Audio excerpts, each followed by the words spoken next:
It's going down like this, motherfucker. This shit is crazy. The following. You knew I was crazy. Why would you do stuff to make me act crazy, then complain about me being crazy when you knew I was crazy?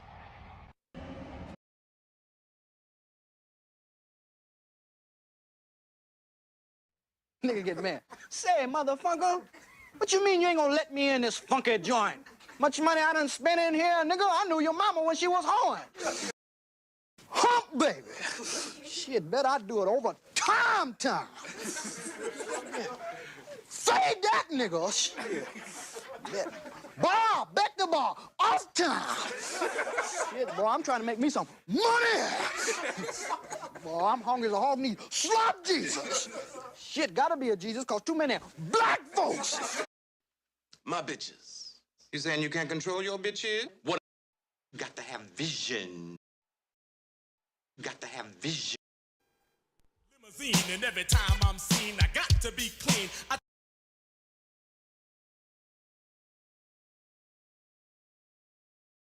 For what he has, he says that the only way that we can solve our problem is to unite together among ourselves, among our own kind, clean ourselves up, rid ourselves of the evils that we've become addicted to here in this society, and try and... Yes, he destroy black boys. Yes, he destroy black boys. Yes, he destroy black boys. If you destroy him as a boy, he'll never become a man.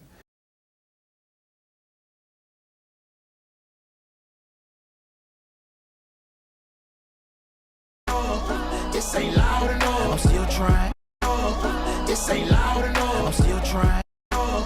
This ain't loud enough. I'm still trying. I just left a light in this bitch. I'm finna hit the shop in this shit. You hear what I said? Yes, bitch, I heard you. I'm pretending like I didn't. Hey, where are the white women at? Well. Gotta get a piece of my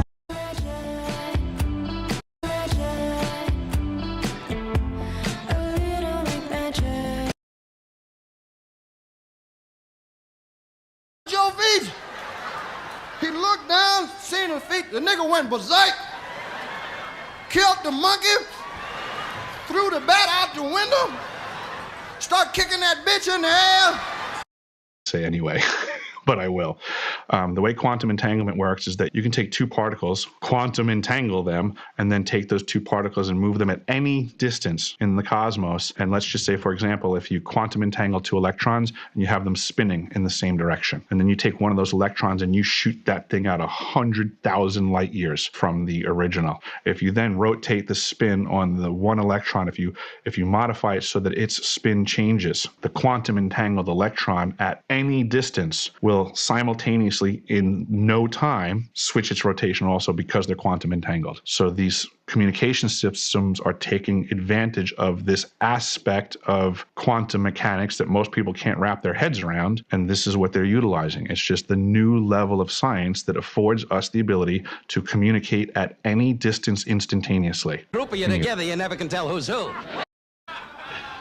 I've seen a lot of black guys, Nipsey, but you're overdoing it. You don't understand. It's cool enough just being cool, like I am, chilling. My eye, plus I'm in love with a bitch I can't stand. I mean, TikTok. A lot of the white content creators on TikTok get all of their dances from the black content creators. You're a philosopher? Yes. You're a philosopher? Yes. You're a philosopher? Yes. I think very deep. I think very deeply. First you tell us that it is manly to keep your word. All right? If you are a man, you keep your word. And now all that the black people in this country are demanding, and even the black people in the whole world are demanding, is that you keep your word. You told us we were free. Well then, show us that we're free. You told us that there is justice, equality for all in this country. Well, then stick to your word and let us see the justice and equality for all. Or else admit to us that you're not a man, you're a worm, you're afraid of us, you're afraid to give us equal stand. You're afraid that if you give us equal ground that we will match you and we will override you. And if that's what you're afraid of us, then tell us that just what you're afraid of. But don't keep hiding it from us and holding this up to us, and every time we ask you for something, you give us a little bit of something, and it's all tokenism. We don't want tokenism. And there are most black men in this world that don't want charity. And yet still every time we ask you for something, you give us a little piece, a little piece. You're playing games with us. We're not children. We're big men. I've seen my father have to put up with all kinds of stuff.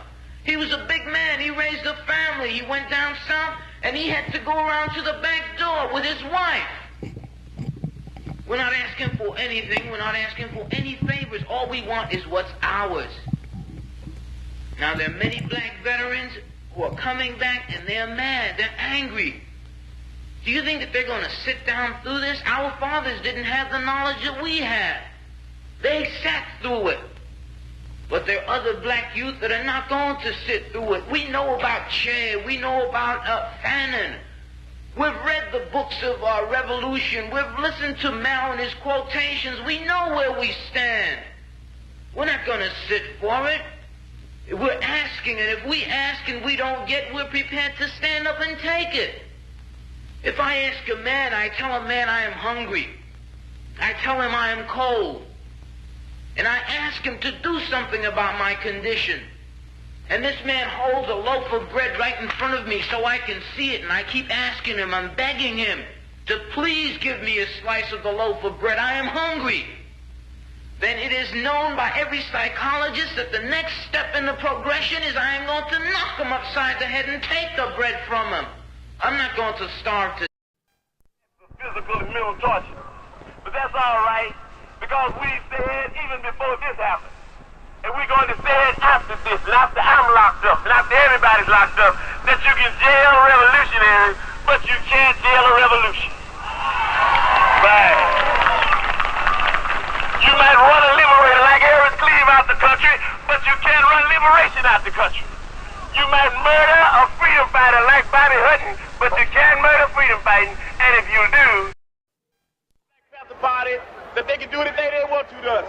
We might not be back. I might be in jail. I might be anywhere. But when I leave, you can remember I said with the last words on my lips that I am a revolutionary. And you're going to have to keep on saying that. You're going to have to say that I am a proletarian. I am the people. I'm not the pig. You've got to make a distinction. And the people are going to have to attack the pigs.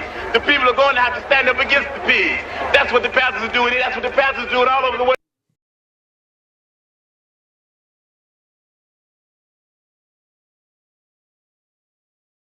What's all that noise?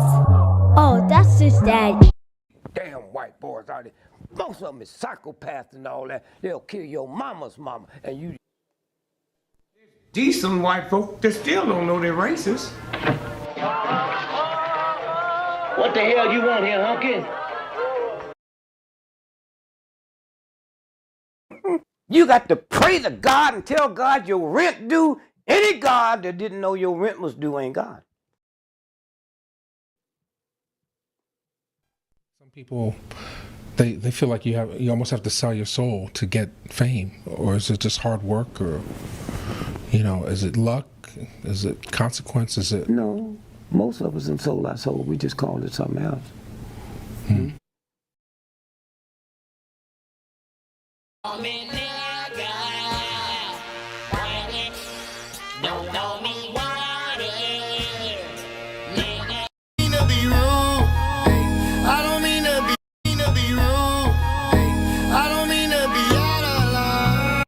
What's all that?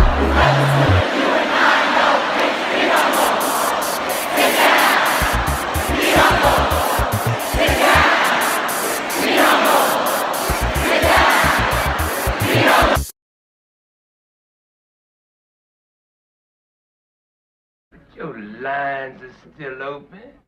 Oh shit, you can get it, nigga. You wanna get it. I think we OD. Come with baggage, just not ask Louis Vuitton. Ooh, I like that. Yeah, that was nice. I like that. Bitch niggas, hoe niggas, rich niggas, broke bitch. I told niggas this was on, yeah, right. That's the difference when you're my baby. My word, can't be my equal, don't know what you heard. Used to snort cocaine, now I fiend for the check, yeah. No idea the condition that we're in, the psychoneurosis that we suffer. We suffer a terrible, terrible blight. We don't know who we are. We use European names, and we just are comfortable with our condition. We really don't know who we are. We have no idea. We're captive. And we absolutely comfortable with this situation. I guess you go to the history of European civilizations. 250 years is how long they last before they implode because of their greed, because of their violence, because of an inability to let others be, including themselves. If they didn't have brown and black people to hate, they would hate themselves. Heavy, I'm a walking dead man, is what they call me when I come in. I hit the loot juice, it pulls up in the deuce. I hit the loot dead man, is what they call me when I hit the loot juice, it pulls up in the deuce. Do that dance, baby, do that dance, let's work it out. Do that dance, baby, do that dance, let's work it out.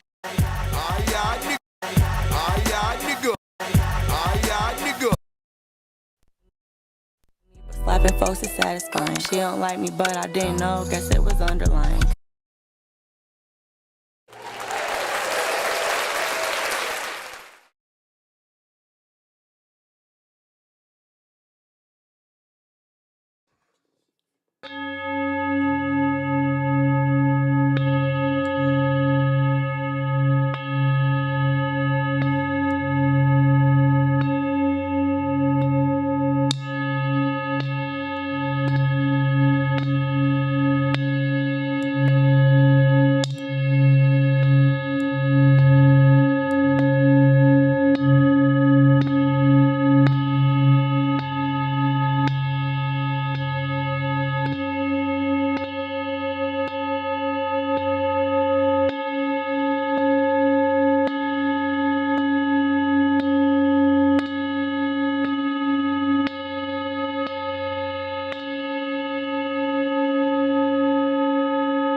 Greetings.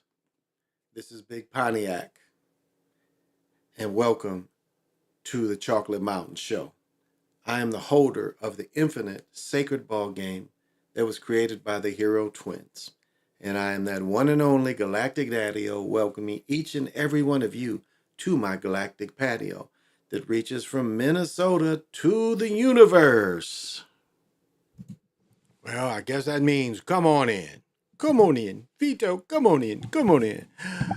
Well, welcome each and all to the Chocolate Mountain Show. I'm your super funky hero. I am definitely the Galactic Daddy-O sitting on my galactic patio, no doubt, if you can't tell. So, if you've never watched me before, I guess I should explain a little bit about myself sometimes. I really don't. I really just get into it like, but I don't know, after you have a show for a while, do you really have to explain yourself? People watch enough, they should know. Yeah, my wife got mad at me. Man, I had this whole room smoky off them thick incense last night. Man, my meditation was so deep, so deep. Oh my goodness. I went all over the place last night. It was definitely a deep ass trance I was in. Oh. And it was like, I think my higher self was like, you've had enough, so let's get up.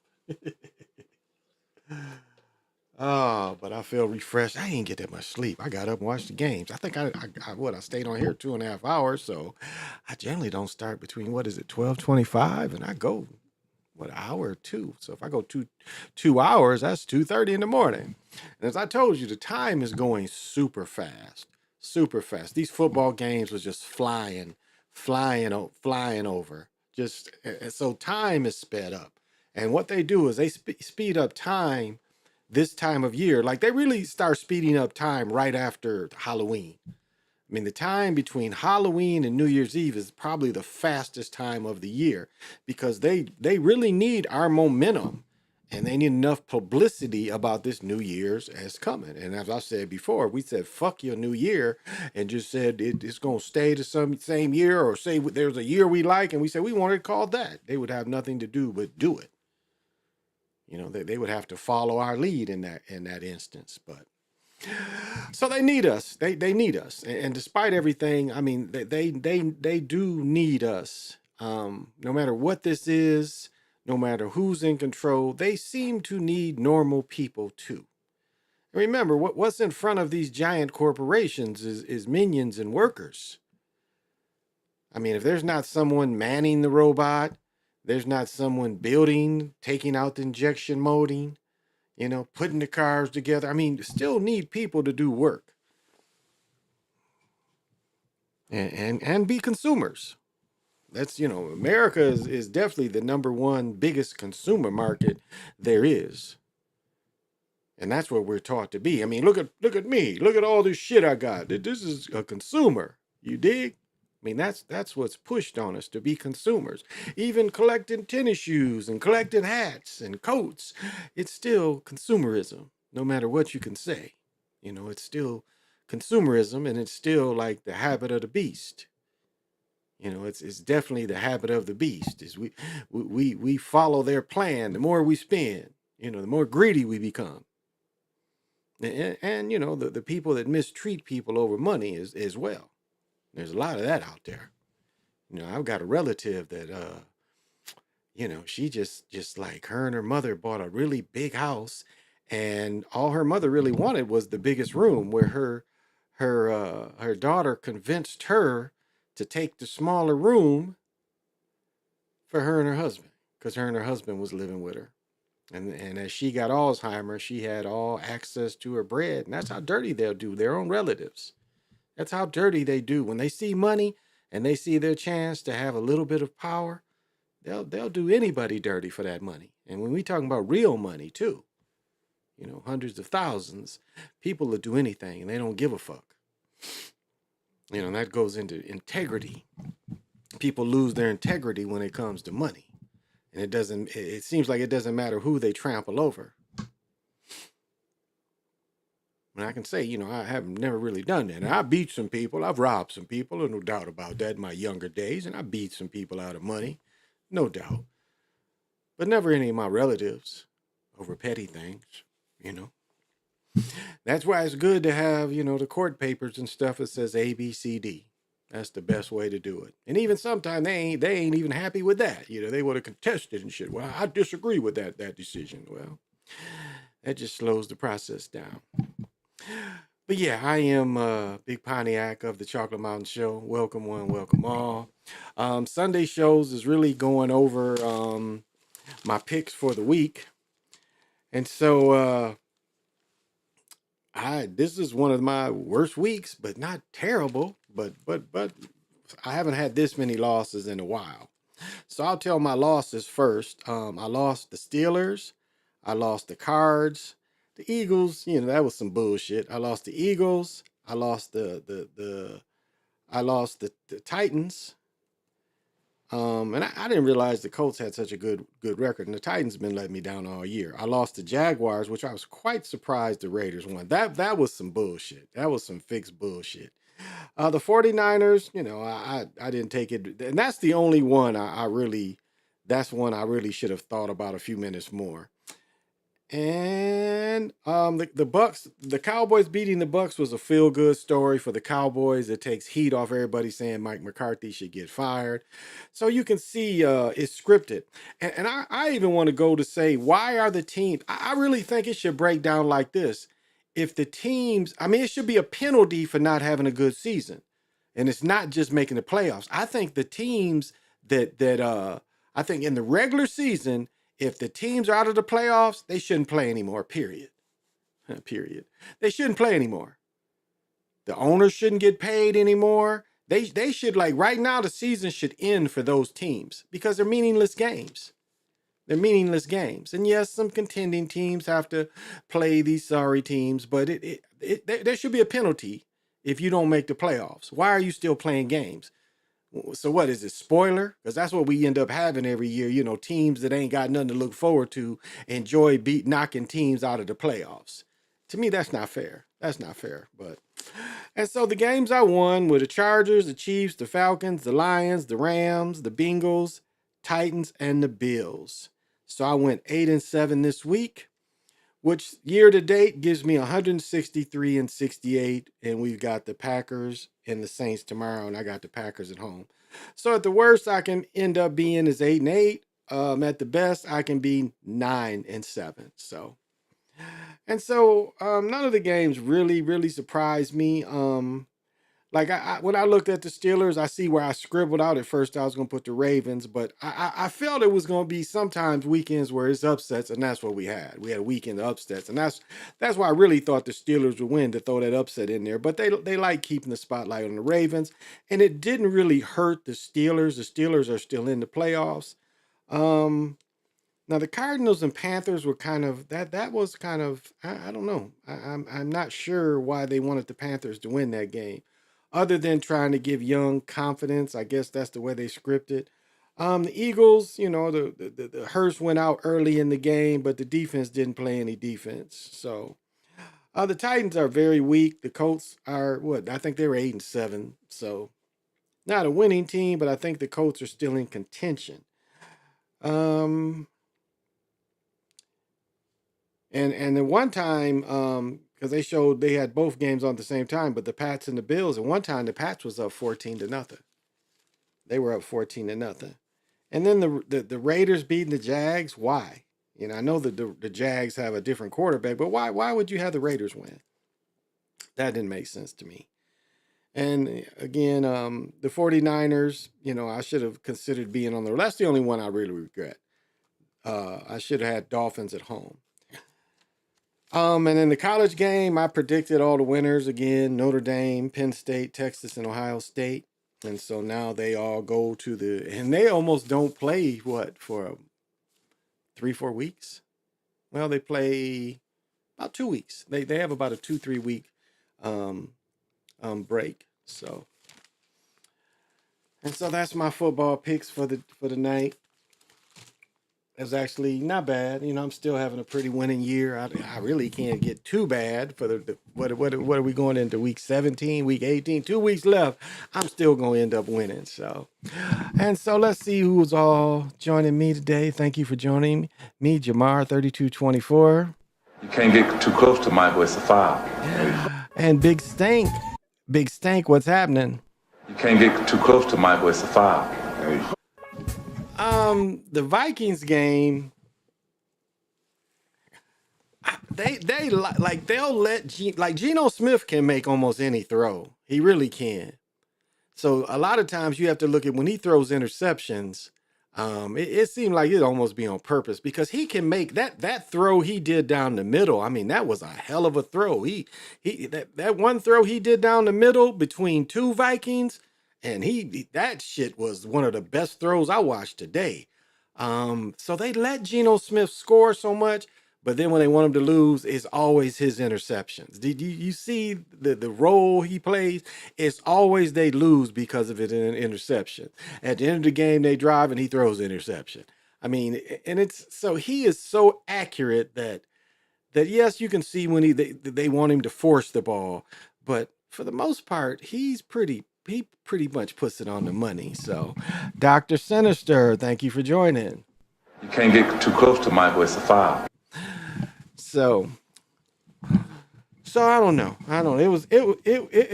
Jefferson though. Jefferson is the man. He's gonna be all pro again this year. Jefferson is the man. Now the Eagles, what did they say? The Eagles, I think, is still going to end up, no matter what they do, I think they're still going to be the 3rd seed. But if the Vikings lose, check this out. The loser of the Vikings and Lions game is going to go down to be the 5th seed and probably have to play away. I think that's the way they said it. I think the Eagles are going to get a home game. The Eagles are still going to get a home game because I think they're still going to win the conference. Yeah, because the Eagles just have the Giants is the last game, and I forget who's next week. Maybe one of y'all know, but the Eagles should win the next 2 games for sure. They've got the Giants the last game. Oh, they got the Cowboys. The Cowboys and the Giants, I think, is their last 2 games. So they should win both them games. So I think the Eagles are going to win. Even if they lose both of those, I think they'll still win the conference. And the Vikings are going to be, and the reason why it's so crucial for the Vikings Lions game is because they're playing for either wild card or they're playing for the conference, and plus the number 1 seat. And I would say the Lions probably need the number 1 seat more so than the Vikings because the Lions are so beat up with injuries. Did you see their injury report? Wasn't it like 15 people, if not 20? So that was kind of mind blowing that so many people got hurt. And the Hutchinson, that injury was gross. Didn't he have a compounded break? I think he did. It was very bad injury for those who remember when he got injured. So, but it was a fun football weekend. Fun football 3 days: Friday, Saturday, Sunday of football. They sitting around. I ain't really do much. Like at the mall, I got a bunch of walking around in. But today, I got a bunch of walking back and forth to the kitchen and sitting in my chair. So didn't really get a lot done today. And going into these next 2 days, as I was talking about, time is just gonna really blow by so fast that it's like, think about it, it's Monday, Christmas Eve, and then boom, there it is on you. So those of you, because like my wife has to work Monday and Christmas Eve, but then she doesn't have to go back until I think the 2nd. So and so whatever you look at this time of year as, there's the spaceman, the mini copies of the virgin birth, which they're not. The Catholic Christian copy is a copy, Krishna, Mithra. I almost think Gilgamesh story is very similar. So we know that, the Bible is just full of them copying other people's myths. Look at what the Romans did. They made up their own Greek myths. They looked at the Greeks and copied them, but made them more relatable to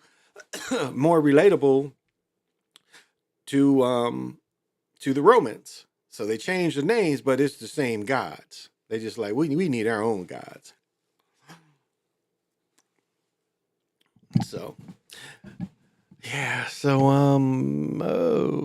Hawkeyes, Iowa College Bowl game tomorrow. Oh yeah, okay. and it comes on early. That's right. It's some games that come on early tomorrow, I believe. And Monday night game too, which is the Chiefs. Got to be a conference game or coming up. Oh, the Packers and the Saints. Yeah, it's not a conference game.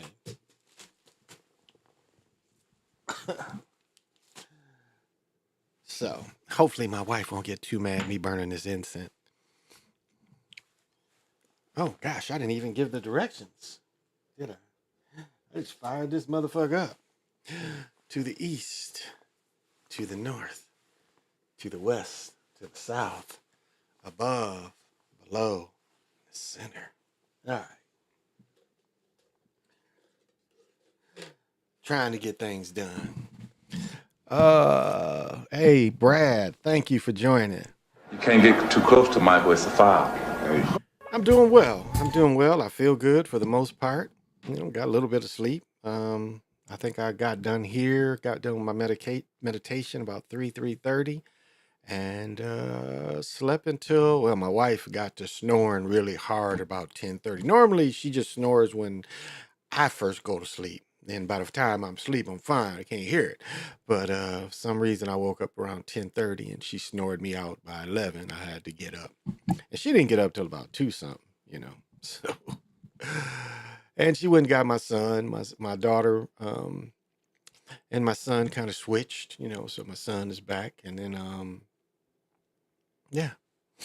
So he's here for the holidays, and then I'll be seeing at least one of my older sons, if not two of my older sons than my youngest. So we'll see. We'll see. At least one of them. So, but yeah.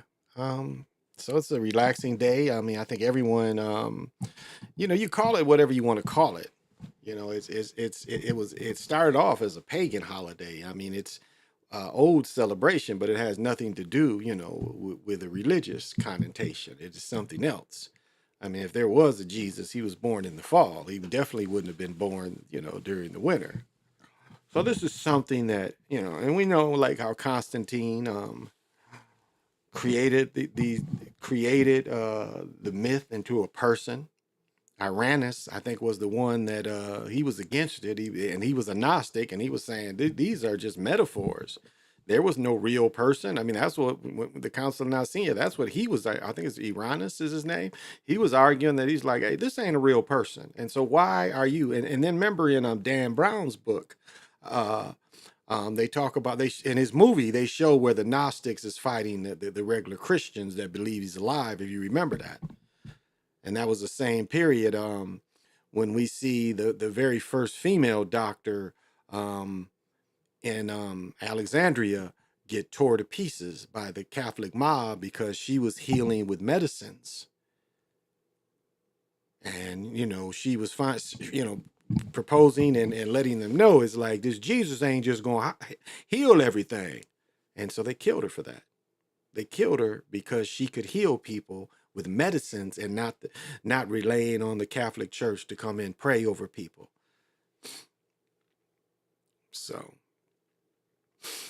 this is just a continuation of something that I must admit, and I've said before, I am surprised that religion has hung around. I mean, I'm really in my 60th year. I really thought religion would go away in the 80s. And what's interesting about my generation, people that weren't church involved, people that were not church involved, as they get in their 50s and 60s, now they up in there,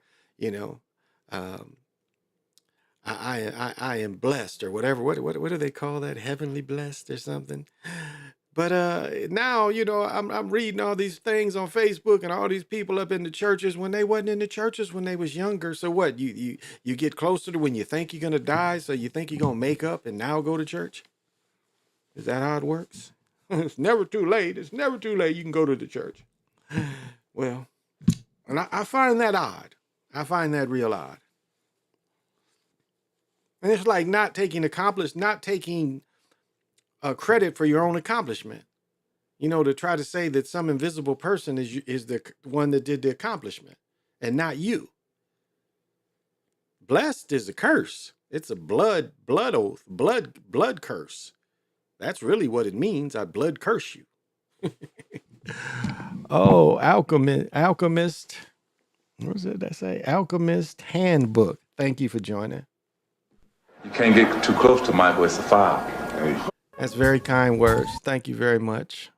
Very kind words. Appreciate it.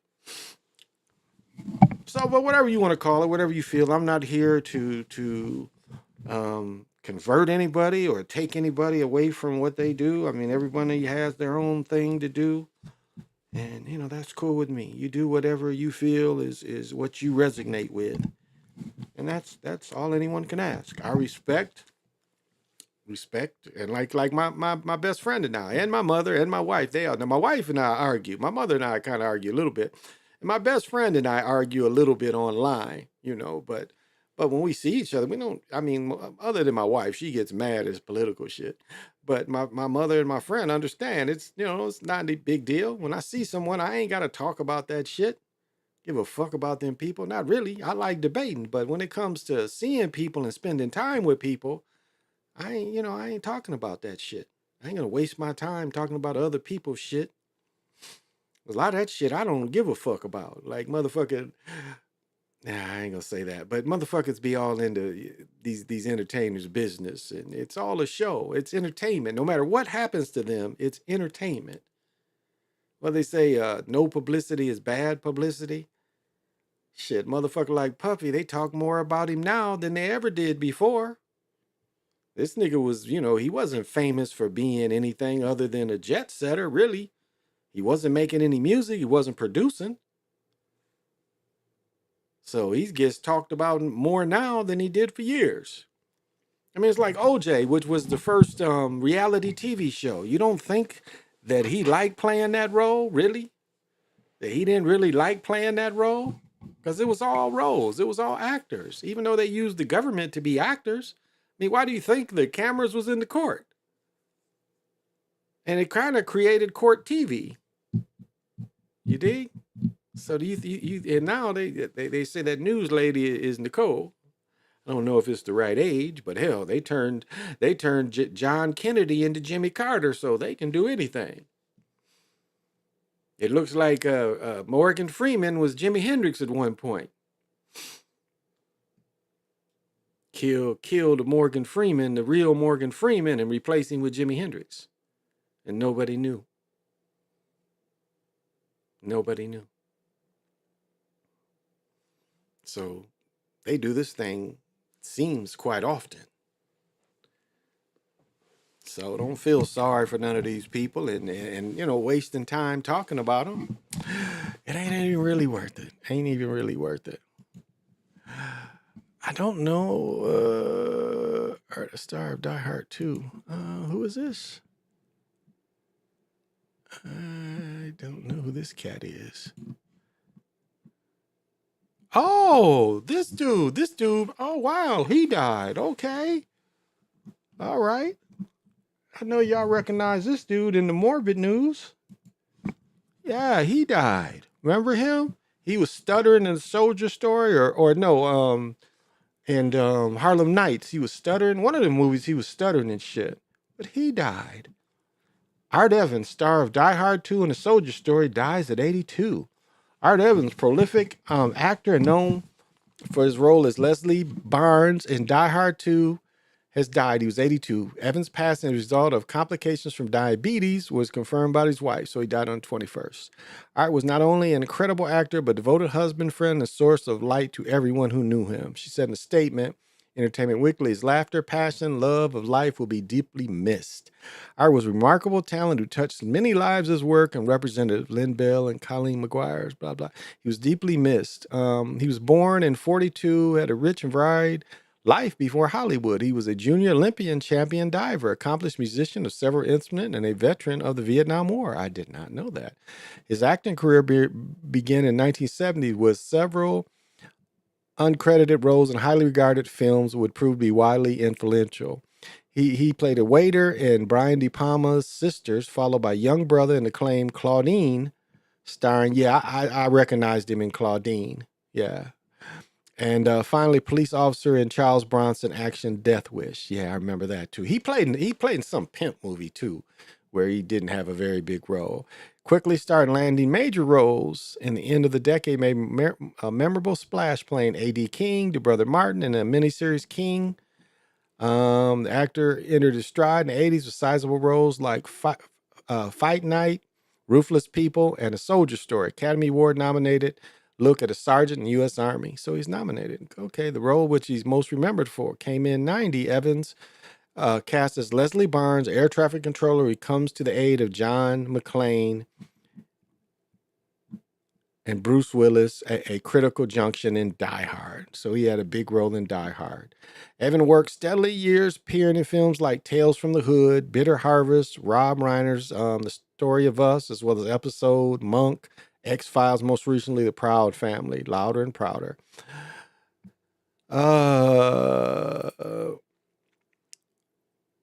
A long practicing Buddhist. Wow. Believed in the perspective that life and death are the two alternative phases of life and they make up the larger universe. The spiritual beliefs were an integral part of his offering and peace and insight. Okay.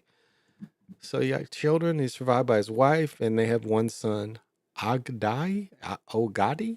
How do you say that? Ogada is his family. All right. So sorry to hear this, brother. Where did he grow up? Where does it say? Did it say where he grew up at? Must have been in LA his whole time. So Die Hard 2. Now that's why I need the geometry people. The geometry people to see where he's from and how that goes. Because, you know, when they die, it's for these games. Let's see what you say. Hey, James Gant. Trespass. That's right. He was in Trespass. You can't get too close to Michael, it's a foul. Yeah, that's right. He was in Trespass. Yeah, because I caught him in the movies. 170s black movie. And I was like, oh, he's quite younger there. Wow, okay, he looked completely different. Look at this picture of him. You wouldn't even know him. Oh, shit. Died. Okay, I forget. Oh, it died on me. There we go.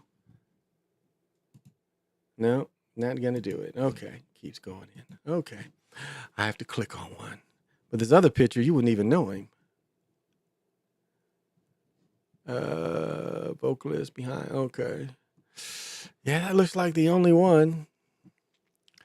The only morbid news today, I think. So, but we see more and more they want the blood, so it was time for him to pay. And he found his peace being a Buddhist. He found his peace being a Buddhist, and nothing wrong with that.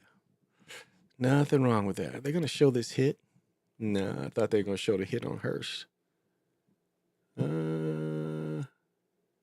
Maybe they will. Let's see if they're gonna show the hit on Hearst.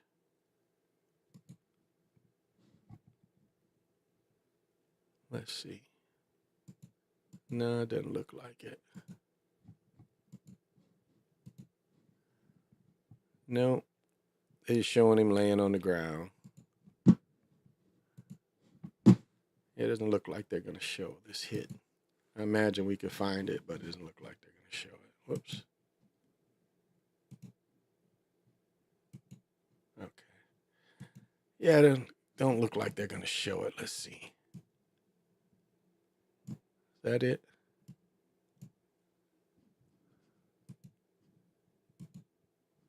Huh. It don't look like they're going to show it, so maybe I can find it somewhere else. Screw them, baby. Screw them, baby. Oh, and Barkley is what is he? Barkley's 1,800. Let me see how many yards he is. He needs 200 and some to beat Eric Dickerson's record, and which he'll also, because the number 2 all-time season record is Adrian Peterson. So if 205, so Adrian Peterson was 8 yards from breaking the record. So you see, they want Barkley to break the record. So what is he? On Sunday, he had 1,800 yards rushing, and that used to be the record. Jim Brown, I think, was 1,800. No, it was more like 1,312 with Jim Brown. He has 1,838. So he needs, what, about 160 to even beat. He needs 268. So he needs 260 yards the last couple games to even beat. 260 is where to be in front of Adrian Peterson. But I guess they're not counting Herschel's Walker's record, because didn't he rush 2,200, 2,300 when he played at USFL? Let's look that up.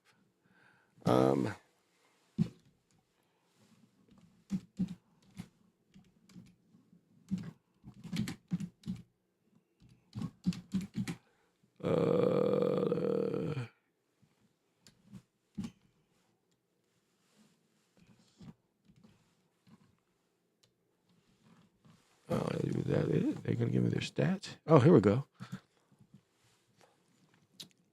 Let's see if they give me the stats, because I believe his record was better. Let's see.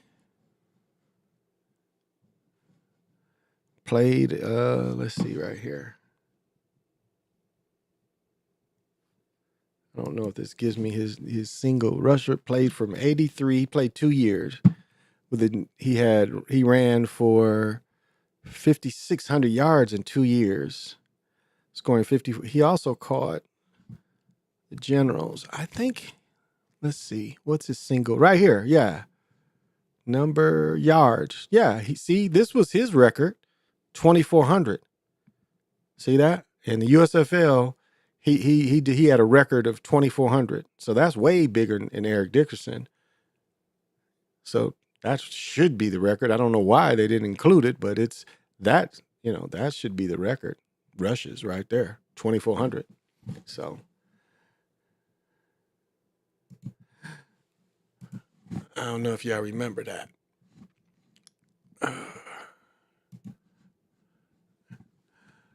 Have anybody cared?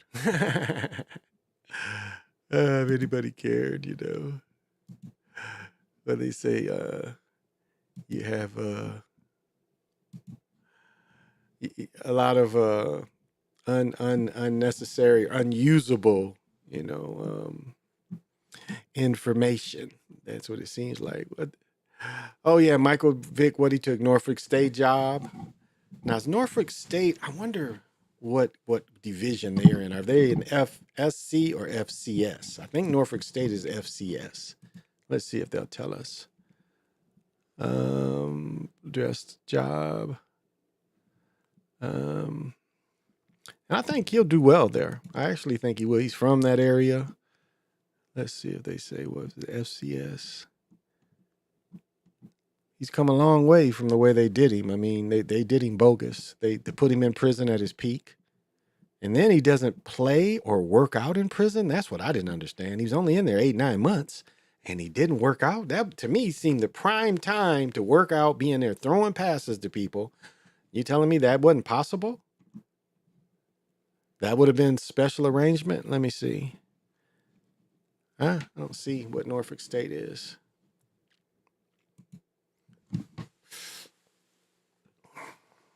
Let's see. Anybody know?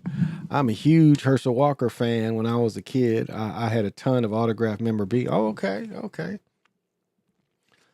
Yeah, I did. The 30 for 30, James. Yes, I did see that. Remember, I reported the one brother that died, the part of the Sack Exchange that died. I reported that.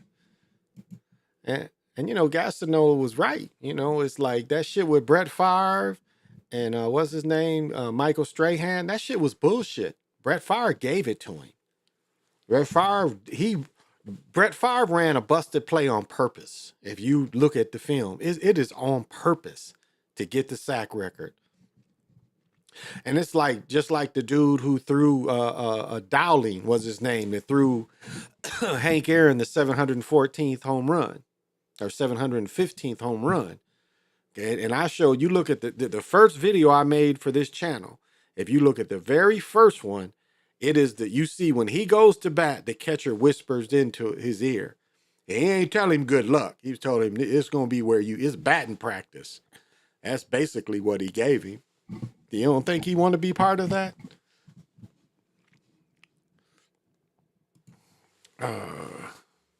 Here, let me see if it'll do it.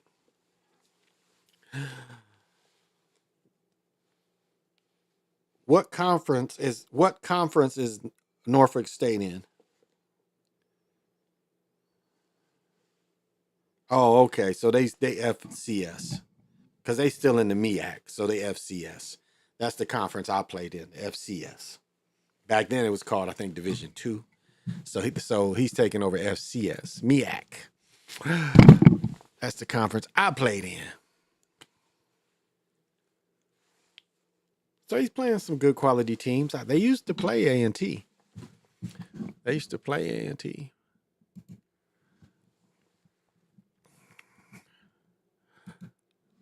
I want to see here what kind of price on my shoes. Oh, okay. 174. Let's see what the real price is. Oh, 100. Okay, 168. All right. Still not bad.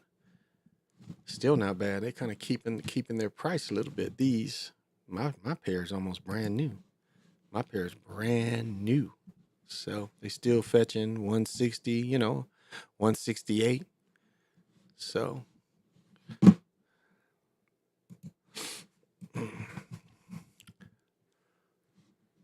I wasn't gonna go too late tonight. I said a lot of what I had to say last night instead of tonight. So it's funny, how nervous, like you can tell the entertainers are, the news people.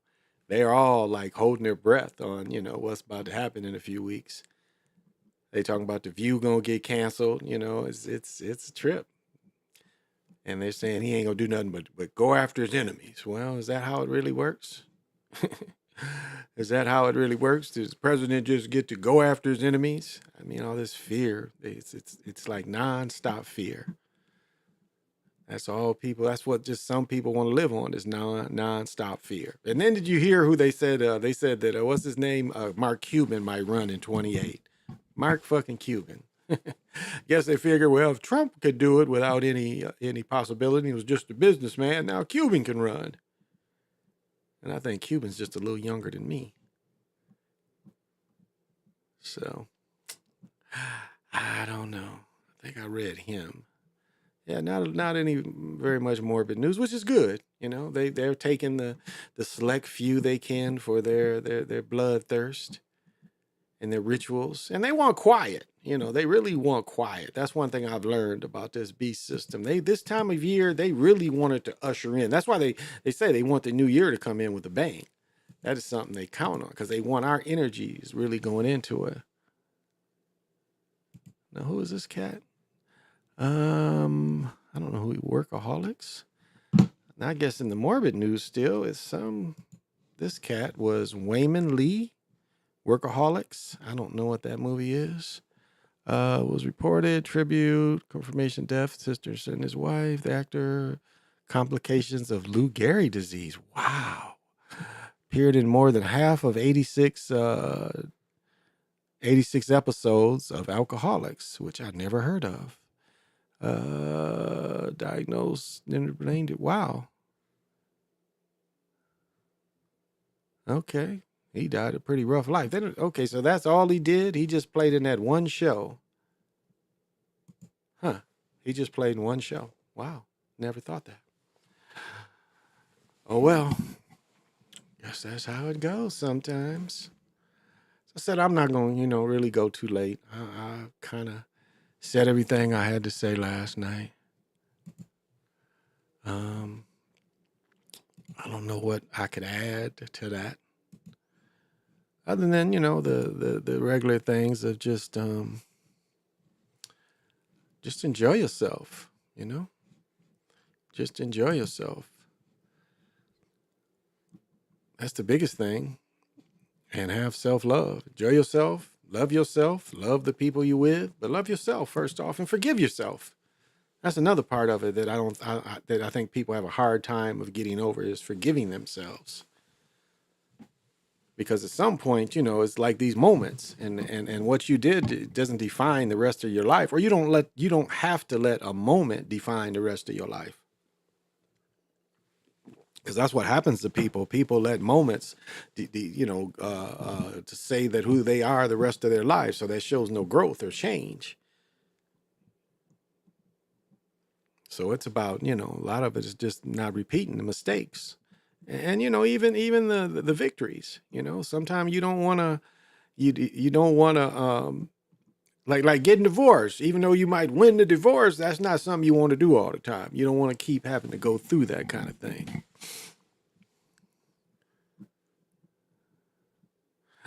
And it's like Travis Hunter. It's like, dude, he has to be seeing the signs.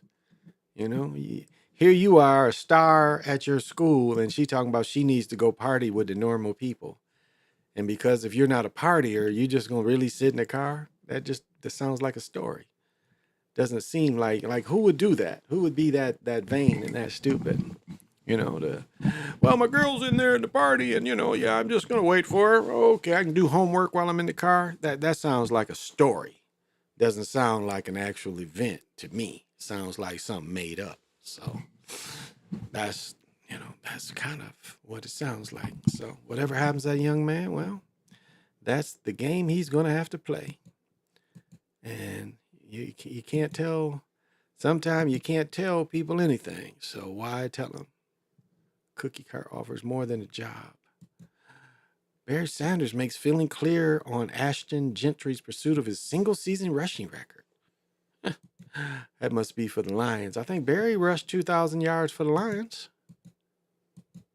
I think 4 people rushed for 2,000 yards. Prince got a bunch of cars. Oh, he had one of these. Let's look at Prince's cars. It's all about that cash. This one sucked. Oh, this must be the only car. Prince bought one of these Cadillac Vets. Okay, now he must be selling this motherfucker. Look how cheap it is. And that was always the knock on the Vets in the 80s, 90s, and 2000s. Yeah, you're getting this monster engine, but look how cheap all this looks. All this plastic or even brushed metal. And yeah, these are probably wood panels, but I don't know if you've ever seen one of these wood panels. They feel like plastic. Whenever this is off, it feels like plastic. But look how cheaply made this is. And this is, what year is this motherfucker? Oh, and it's got the North Star engine, which is one of the worst engines ever created.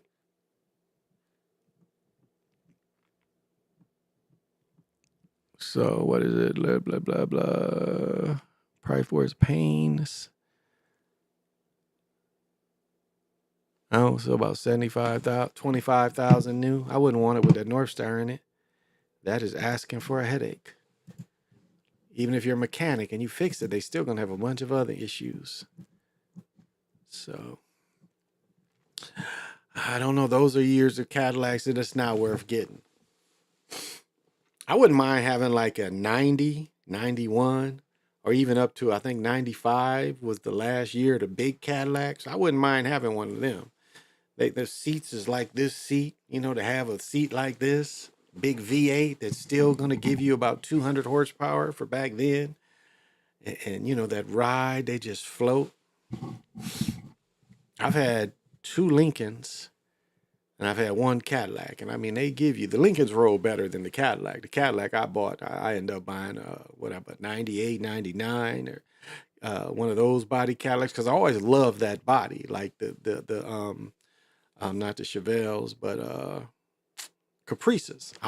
When I first saw that body style at the Detroit Auto Show of the Caprices, because what it was a concept car made into a Cadillac before they made the Fleetwood, I think it was called, or the what was it called, the Park Avenue? No, the Roadmaster.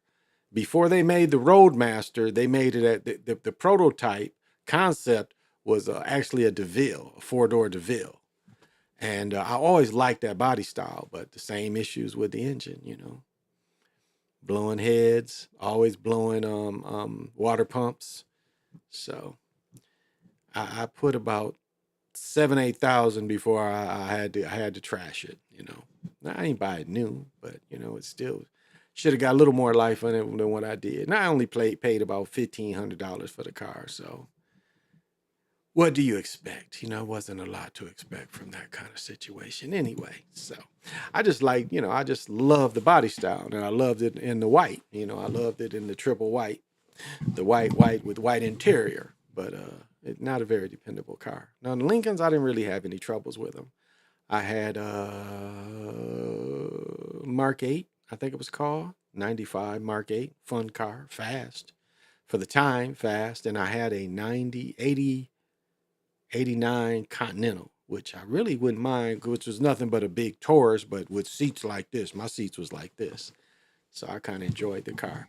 And it's funny, like if you sit with an old person and ask them, the cars they've had in their lives, it's an amazing story because there's a lot of art. Used to be art in cars.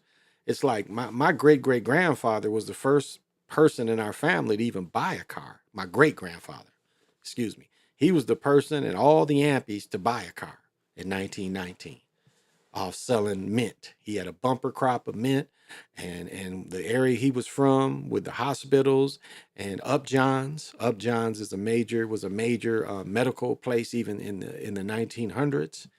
And he made a killing, and he bought, which he paid, I think, $900 to get a Model T. The 4-door Model T, though, it pulled over, the roof pulled over, and then it had flaps that came down. Now windows, flaps. And he drove that motherfucker from Michigan to DC. So, and then I just, all the cars he had, I wish I'd have sat with him and asked him all the cars he had. Like my dad had, I think, a Coronet that was fast as a motherfucker. It was one of them performance cars. I think it was a 66, 67 maybe Cornet, which might have had that Hemi in it. I think he said it had a double Hemi in it, which I think it was a double carbureted, is I think what he meant. So, and my grandfather said, my grandfather was a Dodge Chrysler man his whole life. And he said he had a 300. He had a 62, trying to think when they quit making the 300s. 58, 59 maybe was those 300s. I don't know if the 300s went in the 60s, but it was like basically a car like that, more of a sports car that they had, like a sports sedan. But he said that was his favorite one. And so it's interesting to ask them, ask old folks what kind of cars they had. And you just be amazed of the different cars. Like my stepdad had a Mercedes I talked about where they delivered him a barrel of diesel. He put it up on a rack. He had a rubber hose. And when he was ready to fill up, he would just fill up.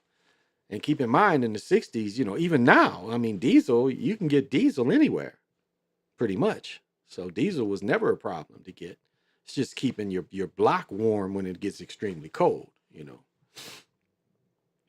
because diesel will gel. If you don't keep that car warm, diesel will gel up on you.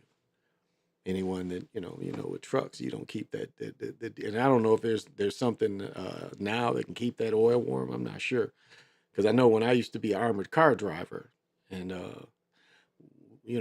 really cold weather, the trucks would all, the diesel would freeze up, and it would take a while to warm them up. So, but I just find that in art and cars, it's a lost kind of, there's no really art like it used to be. Like you look at, and especially like you look at Kias, there's some sharp looking cars, but then you look at the quality of the car, they're all pretty much crap cars. Even the Genesis, because my wife was like, I like those Genesis. And remember, Tiger Woods flipped over in the Genesis. So, if you think, if for some reason they wanted to kill that man, they'd been sending a message to Tiger Woods. Just like if you really believe that his woman caught him cheating and she beat him with the golf club, nah, that man was professionally beat. He was professionally beat. And he found out I don't think he ever had security or anything, but he found out who was, heal. That's their way of trying to make you heal. And at the time, Tiger had so much bread, he probably quit listening to motherfuckers. And probably the same thing happened when they flipped him over that little mountain. He was just going to a fork in the road. And some reason he took the detour where the car went over the little embankment and actually rolled. So they was trying to kill him. And they took over that car and made that car roll. So did you see his son got a hole in one or was that last week? They had the different famous golfer fathers, golfing mother or golfing son, golfing father, and he did a hole in one. Did y'all check that out? So they're gonna push him. And like even Tiger, like as well as he was, as good as he was, he's still, his like when he was older and he won that last Masters, that was all fixed. And all his career was fixed. He was just so good that he helped with the fixing. And another thing happens when people are so good, they get a lot of publicity for the sport. Tiger did for golf what Ali did for boxing. And from hearing that he was an asshole too. He was an asshole when he was on top of the world winning all these tournaments, he was an asshole too. So that could have been why they tried to kill him a couple times, because he was an asshole. And that shit having to apologize for fucking skanks. Come on now. That was a made up shit. Who cares? Who cares? Like nobody really should have cared about that. And he got these skanks coming out the windows that he liked dirty blinds. And so he had to give a chick half. Had to give a chick half, like Jordan. Like I said about Juanita Jordan, she was a bar chick looking for an athlete. She can't deny that. She used to be in them bars. It's people that is other than me that said that. She was one of them bar girls too. Wasn't like she was just some innocent girl at the bar. No, she was going after athletes too. Not to say she didn't end up liking him and loving him. Not to say that, but it fattened her pockets. It definitely fattened her pockets being with him. So that's what happens, y'all. Well, as I've mentioned, I'm not going to go terribly long tonight. I find myself not really having a lot to say tonight. Yeah, I don't really have a lot to say. So I'm going to let you all go. And got the picks out. Christmas Day. I might do the picks Christmas Eve. That'll make more sense. Instead of coming on Christmas night. I don't know. Maybe I'll come on Christmas night. I'm gonna be doing shit, but make it merry. So yeah, let's Christmas night is Christmas is over. Yeah, so I'll still come on midnight on Christmas. So sorry the show is not a little longer. As I say, I don't have a whole bunch to say. I'm talking in circles. But as all things, the solstice energy still is around. So if you want to tap into that, we're still, pretty much in the deep night as well. Yesterday, tonight, and last night, and tonight. So if you still want to tap into that, that's there for you to tap into. I mean, that's the one thing about this year, about this time of year. See, for them to make this time of year special, and the solstice being so close, it's telling you that this time of year is an energy release that they want to control, and they've controlled it some reason by putting this religion thing over it. But it just makes me think there's something bigger going on, that they want everybody's energy and attention, on material, the most materialistic days leading up, the most materialistic holiday. I mean, any parents out there, it's like we as parents, this time of year, we provide our children what we think they should have, and we provide them with what all their friends have. Like we buy, I've bought every game system for my children, every game system when they were all young. And then we end up getting them phones. Then we end up getting tablets. And they'd have tablets, phone, and a game system. And tablets kind of ran out of favor. Well, schools gave them tablets. And then we wonder when we don't see them. But we do the same thing where if we put televisions in their room, the same thing happens. They want to be alone in their rooms. That's just natural. I know I did. I had cable in my room. I had my music. Time you get in 9th, 10th grade, when you at the crib, unless it's a game or something, you sitting in the room, on the phone. Those of you remember having the long cords where the phone is long enough to take it in your room, or those of you that was able to have phones in your bedrooms. I mean, I ain't have my own line, but I had my phone, and then the parents get on the phone. Can I use the phone? Because the teenagers dominated, and that's something that's gone. We're teenage dominating the family phone. That's something that's not there because they got the texting, and they probably don't even call each other as much as they text each other. And they can FaceTime, the Dick Tracy. You got the Dick Tracy shit too. You can just talk to a motherfucker. And those are things that, if you look back at them, it's like we don't remember phone numbers. Like, do you know your phone number? I know my phone number. There was a time where I wouldn't even till now that business asked for them, I wouldn't even remember my own fucking phone number. I barely remember my wife's. That's why I imagine when you go to jail, they let you look through your phone to find the number you need. Be like, well, I don't know the number, but anybody want to call? Well, I need to look through this, or I don't know who to call. So, and I want to say this too, is for those of you out there that this time of year makes you blue, yeah, find, talk to your family, confide in your loved one, about how you feel. And, of course, like my mother, all her family, and especially her mother and father, and spending time with them over Christmas meant for her to fly to Michigan, spending time with her parents. So I know, a lot of you out there, the holidays mean dread because of the way things used to be. And I can understand that. I can understand that.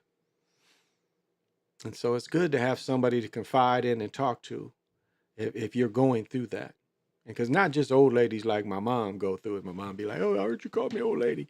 But, elderly, I guess I should say. But young people go through it too if they've lost a loved one. holidays come, they just think so much more, emphasize. I mean, it's just emphasized so much in society of these times of year. There's a lot more memorable things that happen this time of year that we seem to be affected by more.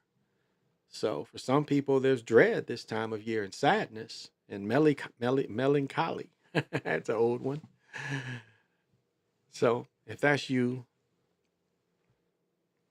find out where you can get help for that, for sure. Talk to someone. I know men ain't supposed to talk to people. Remember, I had a psychologist at one point, and it helped talking to her. I taught her a lot of history, but it helped just talking things and like things that bother you, and it's good to get that shit out. It's good to have someone to confide in. That's nothing wrong with that. Because sometimes it does take others to help you heal.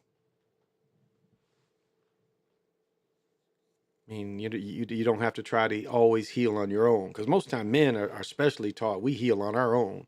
It's just like in sports when you get hurt, well, you heal on your own. Well, now it's therapy and all that kind of thing. But basically we're taught when we get hurt that we just kind of take it on our own. We don't ask for any help. When we really should ask for help and seek help. So instead of, really going into a dark place, because, when you can get into a dark place and it's almost like you're in a deep hole, and no matter what you do, you can get halfway out that motherfucker. But for a lot of people, once you get halfway, it's like it grows halfway. And that's for how it feels with some people. Like you're just in a deep pit by yourself and it seems like there's no way to get out of it. But and I've said before, like the problem with hope is like almost an illusion as well, because it can be false. Hope can be false. It's like, say you get marooned on an island and then you hope somebody's going to come. I mean, especially if nobody knows you're out there or anything, it's like it's a false narrative that you're giving yourself. And you're hoping because to keep going. You want that mental stability of, well, at least if I keep hope in my life, I'll keep going. But a lot of times hope turns out to be, it's unrealistic. I guess that's the best way, is it's not realistic most of the time. The hope that you have is not realistic. So you want to tap into something a little more realistic. Yeah. And yeah, so as men, just find someone to talk to. If you're in love, you have somebody to love, that's a great thing. And I think I've mentioned this many times, but it's like one thing about men and how men are raised and men are taught and the way men pursue women, it's like a lot of times we hurt someone that loves us very much. We end up hurting them.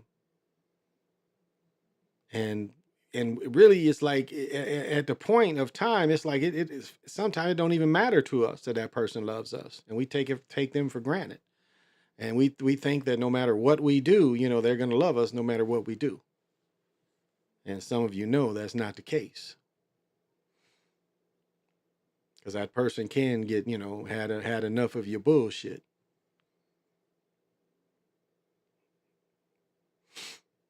So and as you get my age, you get in your 60s, you just look back and it's like, wow, why did I treat the people so bad? People that, really did have my best interests at heart, was my biggest fan.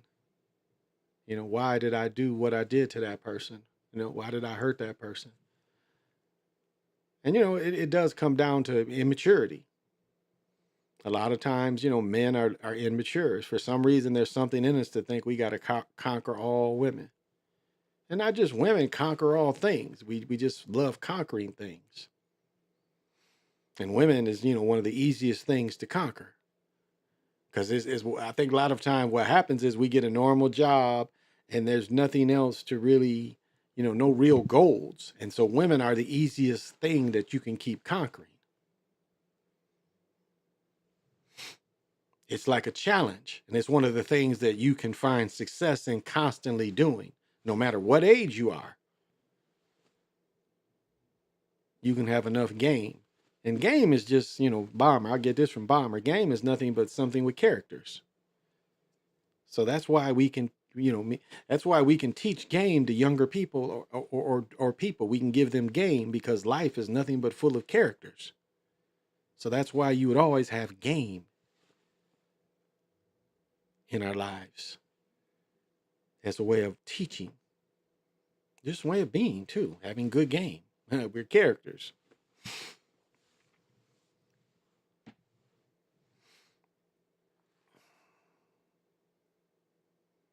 And life gives us so many distractions, and it's really life. Like it's a lot of life is like it never wants you to really look in the mirror.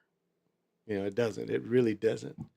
It's like they really like if you even look at something like TikTok, where everybody wants to do the same dance, or even a line dance. I don't get that mindless dancing. Like dancing should be free expression, not imitation. Dancing, I dance every day when I'm getting ready for my shower. I move those energies because, you are moving a lot of energies when you dance, and people don't realize that. Like when I go to the powwows and I look at especially the turkey warriors, it looks like, I'm sitting there watching these dudes open up portals. They get so into it, and I'm like watching them really, what they're doing is opening up portals. I'm like, wow. That's what the movements really was for them to open up portals. And that's how strong, and you dancing at the right place, how strong dance can be. But now you go to a club and everybody get in a line and do the same fucking dance. There's really no real freedom of expression there. It's just imitation. It goes back to really how the occupiers are. 1-2 step, 1-2 step. It's like everybody's convinced to dance the way they dance. 1-2 step, 1-2 step. That's all line dancing is. Bus stop, hustle. Add different moves to that shit. And even TikTok is imitation. Like, why does everyone want to imitate each other? One dance comes on, everybody wants to do it and make their own little video. Saw this white chick, this European chick, and it's like she's an old chick, and yet she's trying to do the modern dances as an imitation. I'm like, wow, that's all you can think to do, huh? And people like it. I'm not on TikTok, I do reels and do the bullshit on YouTube, which is, again, it's addiction. Phones is the biggest addictions there is right now. Motherfuckers tell me I'm on the phone 10 hours a day, which probably so. I like to read. But it's an addiction. How many times that you put this motherfucker down and then you sit there and you pick it up within 5 minutes? How many times anybody's done that? I know it ain't just me. Pick it up and then put the motherfucker down. It's almost like having a tray of cocaine. It's like, no, I don't want to hit right now. And you're sitting there looking at the shit and it's over on the tray and you're looking at it and you're trying to do what you're doing and you're looking at it. Then all of a sudden, next thing you know, you're grabbing it and you're doing a line. Because the shit would, and the phone is the same way. It's like, I need to look at this motherfucker. And what is the first thing you do when you go on lunch break? You pull your phone out. What did I miss?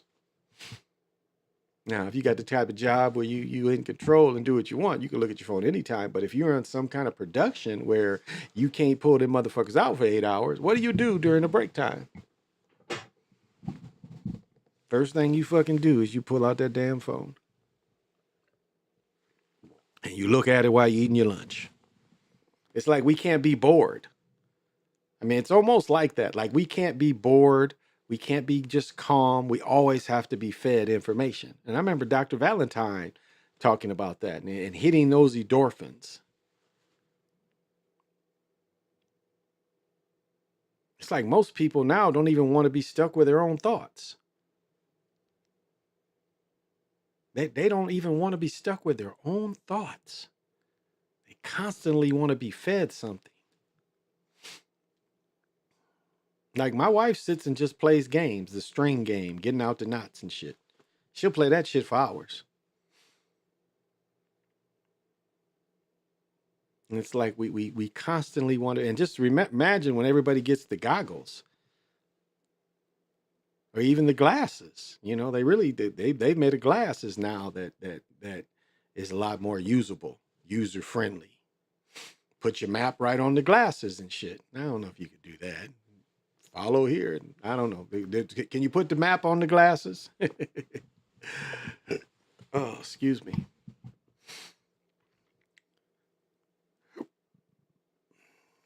And that's why, I really talk about meditation and knowing your own mind and knowing your own thoughts and being masters of them, being masters of your own thoughts, being masters of your own mind. Kick all those voices out, kick all those other suggestions out. Clear attachments. That's the monkey on your back is a real thing. As I gave the example before, you ever go into a mall and you didn't, or even a store and you didn't plan on buying shit? But all of a sudden you in that motherfucker and you buy shit. And I ain't talking about when you're hungry, because when you're hungry in your supermarket, you'll buy some shit. But I'm just saying you go in there to pick up one or two things, and before you know it, you done bought a bunch of shit. Or you go in the clothing store to get a pair of pants or a shirt, and before you know it, you done bought a whole outfit. And you don't see that there's Ghostbusters, the women's Ghostbuster version. They had a monster outside the store. There were monsters, out on top of the store when people were going in. And what that was trying to show you is how attachments can jump on you to make you spend. Make you spend. Because I bought some cologne one time and I was like, I ain't coming here for that shit. But I was like, wait a minute. Because I felt the energy leave me when I left the mall. I was like, I started thinking back. I remember that rush of energy I got when I went in that motherfucker. I said, oh, that's what it was. It's an attachment. Attachments got me spending. So, they can put curses on the fucking doors and, make you spend, and you don't even realize it. You've got an attachment that's pushing you to buy. I mean, that's how deep it is. It really is like that.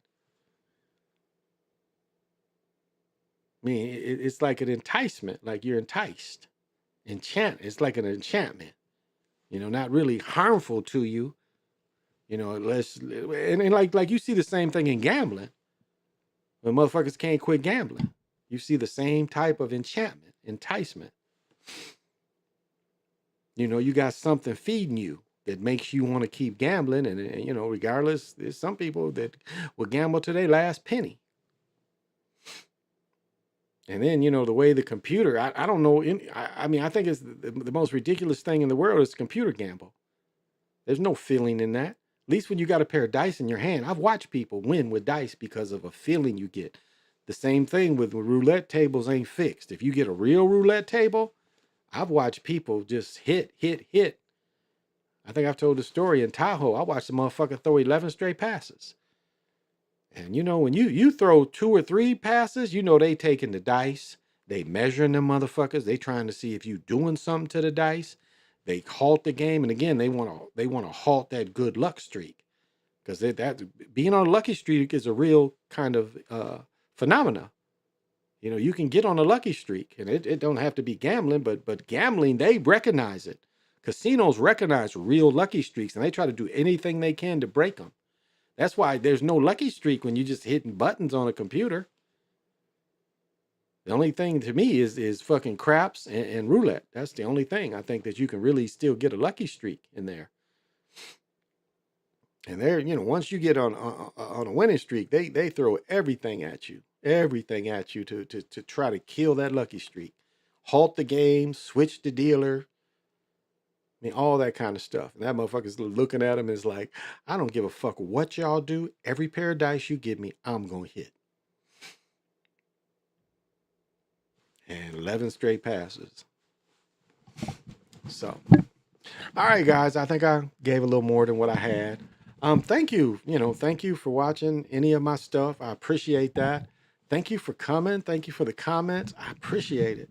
And look for me Christmas evening. Enjoy your families. Love your people. If you have smaller children, love them. Love the joy you give them. We realize that buying them shit ain't the only joy that they get. They love you for you. And then they do like that you can give them things. You can provide. That was really the word I was looking for, that you can provide for them. That is a great feeling. So I don't want to take that away from anybody, because that's a great feeling, to provide for your children and making their dreams come true, making them be able to go back to school and say, my family treated me special, because that's really what it comes down to. My family really treated me special. And there's nothing wrong with that. And for young parents, and when they're really little, I remember when I was 4 or 5, my parents woke me up. They were so excited about it. And I remember my oldest, I remember picking him up his first Christmas and carrying him downstairs. And as soon as we got downstairs, he said, because we had this shit out, he's like, down? This motherfucker he had only a few words, but he had down, let me the fuck down and see what this shit's about, Dad. So don't let me spoil that for anybody, because that's nothing to be spoiled. That's still a great feeling. So, but that's what it is. It's coming from you. It's under the guise of the holiday, but it's under the guise of you wanting to give. And I don't want to take that away from anybody. There's nothing wrong with giving. And this time of year is the greatest time to give in, and it's the greatest time to create miracles for your family, no doubt. So I don't want to take that away. There's nothing really negative about that, other than, it's a holiday for the beast, but that's another story.